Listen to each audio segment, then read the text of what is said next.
De nos jours, la communication réussie est un élément clé du succès. Tout le monde communique tout le temps. Pour la vie quotidienne ou dans des situations professionnelles, notre façon de communiquer influence beaucoup les gens dont on parle.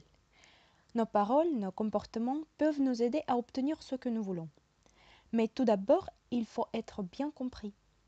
Beaucoup de gens n'arrivent pas, quand les situations le demandent, à communiquer de manière efficace. Ils se perdent, ils ne savent ce qu'il faut dire, ils tournent autour du pot. Ces comportements amènent beaucoup de problèmes, spécialement lors de correspondances professionnelles. De plus, un leader qui parle de manière claire parvient à convaincre beaucoup plus facilement. Une communication efficace s'apprend et se construit. Mais comment? Nous avons trouvé des experts qui nous raconteront tout ce qu'il faut savoir pour qu'une communication soit vraiment efficace. Bonjour madame, dites-moi s'il vous plaît, qu'est-ce que c'est qu'une communication efficace? Une communication efficace peut faire la différence entre le succès et la médiocrité, tant sur le plan personnel que professionnel. Des aptitudes à la communication bien maîtrisées peuvent améliorer les rapports, réduire le stress et accroître la productivité.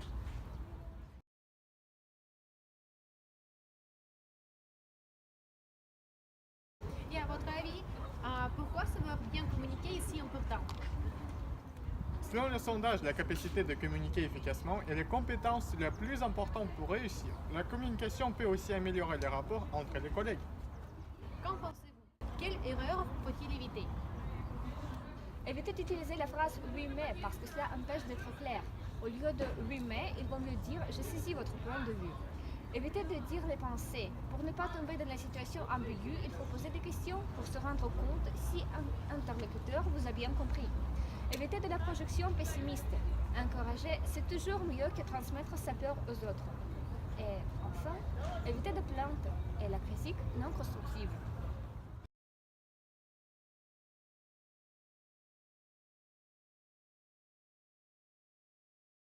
Et selon vous, comment faut-il réagir si vous êtes critiqué par votre interlocuteur?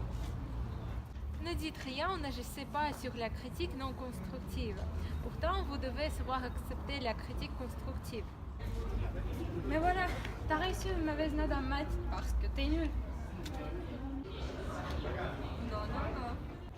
Tu as reçu une mauvaise note parce que tu as fait des fautes ici, ici, ici.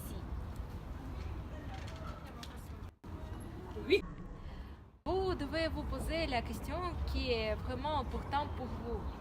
Alors la critique de cette personne est plus valable que celle des inconnus. Retenez, plus on est critiqué, plus on a des chances de devenir mieux.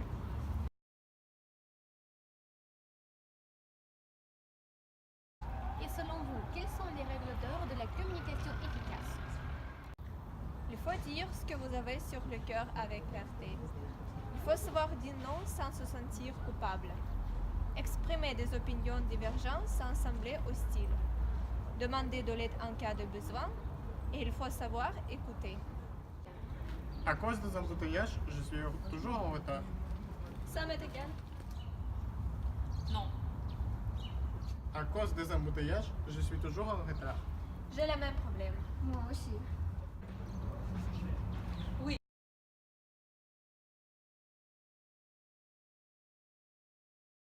Et si on veut parler en public?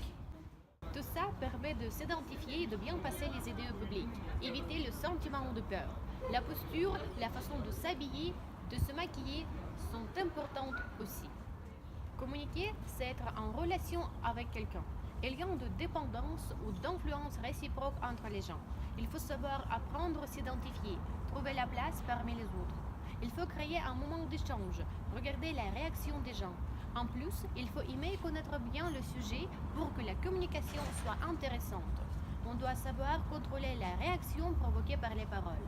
Et la règle la plus importante, être sûr que les idées sont partagées. Il faut rester connecté avec l'esprit de partage. La façon de parler est aussi importante. On doit savoir exprimer les émotions.